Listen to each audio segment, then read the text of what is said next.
Hey guys, it's been a while. I just wanted to share my opinion about the new league, my experience, and what build I'm doing, and maybe a couple more mechanics. So the synthesis mechanics, the more I play, the more interested I become. But also it's kind of frustrating. There are just so many small things that make the league frustrating and kind of kills the interest. I don't mind the RNG part of the league and the synthesis items and synthesizing items, but the memory map could definitely see some improvements. Oh, and if you're still scratching your head how this memory map works, well, I could recommend you to get a head scratcher. It definitely helps scratching your head faster. Or you could go watch Ziggy's video, which explains how you can get a lot of map modifiers to each those tile sets. So I will leave a link in the description to his video. And also that is where the problems begin in Memory Atlas. It requires double, even triple backtracking. You see, the problem is if you want to apply memory modifiers to all the connected parts, you have to first activate each part. As in, go to that tile set and click place it. So here's an example. I did connect a lot of these, but they are not active yet.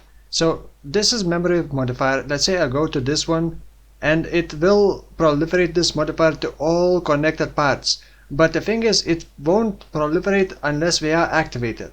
And these aren't activated. I would have to go here, activate that, go here, activate that, go here, activate that, go back, go here, activate this, then this, then this, and then go all the way back here, and then click that, and then it would proliferate to all the connected parts. And that is not even the worst part, because this is just applying more rewards. If one or more than one of these tile sets decay, you have to carry a replacement for that. So in this example, these three will decay once I enter it through here, because we only have one use left. So once I travel through here into this one, I will have to carry this triple roadway to replace it, to place it here, so that I could proliferate the memory modifier through this into these.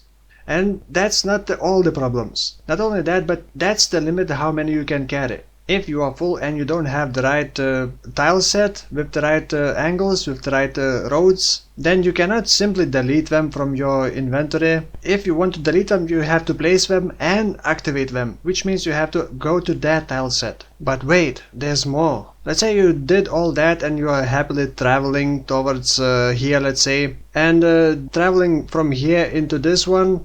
Something appears here with the road towards here, which means this tile set cannot be activated unless it has a road connecting to this imaginary tile set. And this happened to me quite a few times, and it is so frustrating because you basically just wasted these tile sets going through here and not reaching any point. It's good if you have a replacement and you can quickly place the right one, but if you don't, well, you are screwed. I think there should be some kind of button to just click it to activate all the connected tile set. Another super annoying thing is having like 4 or even 5 of the same roads but on a different tile set. All do the same thing, but they occupy the space in this inventory. I understand they have different mods and you can only stack 3 of each, but I mean, come on, when you only have 10 of these available and you occupy 4 of these with the same roads, you can't really do a lot of things on this memory map. So that is so far my biggest issue with this memory map. I feel like it could be very entertaining and very interesting, but it just has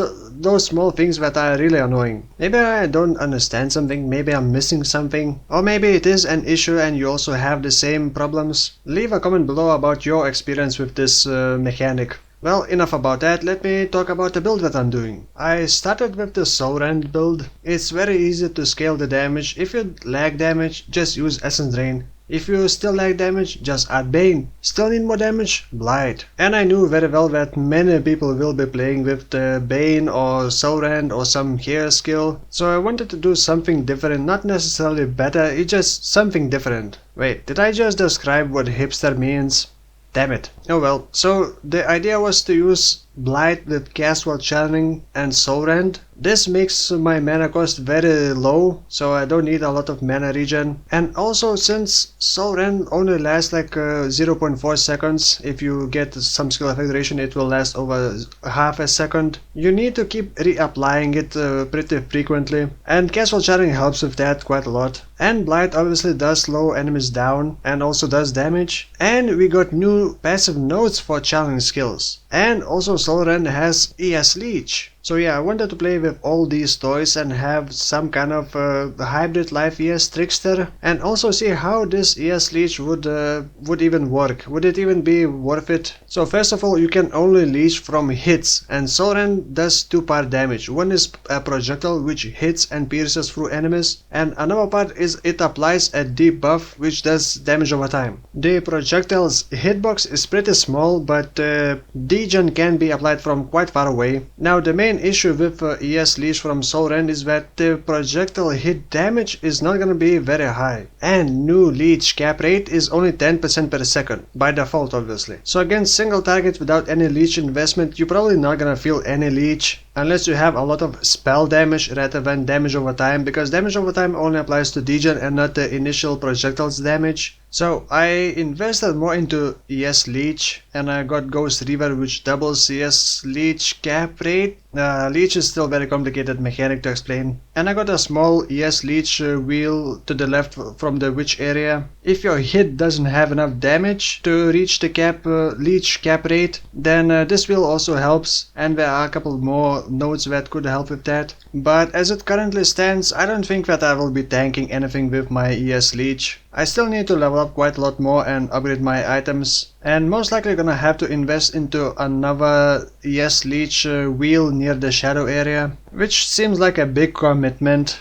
and it's probably not worth it. It probably would be just better to have Mind Over Matter and Eldritch Battery, but for science I think I'm just gonna continue doing this kind of version, and we'll see, maybe later I will refund and take Eldritch Battery, or just go full life, because I could get over 190% life from the passive skill tree. Also for the build I'm using Bane with Despair and Efficacy and Arcane Surge, and you could not use Arcane Surge if you use Eldritch Battery, because it specifically requires you to spend mana. But for now my damage seems plenty. Oh, just a quick demonstration. Sire of Shard with Bane and GMP looks like a Poison Nova from Diablo 2 Necromancer. Sadly, projectile damage does not affect Bane's degen, because degen is not affected by projectile damage. So Sire of Shard literally gives you no damage to degen for the Soulrend. And lastly, just quickly to mention, I tried all the other skills except Flame Totem, well, Holy Flame Totem, and I was very surprised how good Storm Burst feels. It feels very smooth, very quick, very responsive. It will be pretty difficult for me to decide my second build because we got so many new toys, new support gems, new skills. But for now I'm gonna slowly enjoy playing this build. I'm not trying to rush this time. So the next video may be in like 4 days, 3 days. And it should be a full build guide video for this build. But then again, you probably already have seen plenty of Soulrend and Bane builds, so it's not gonna be groundbreaking new technology invention thing. It's just gonna be yet another Soulrend, maybe slightly different Soulrend build. So for now, have a good luck, thank you for watching, and I'll see you soon.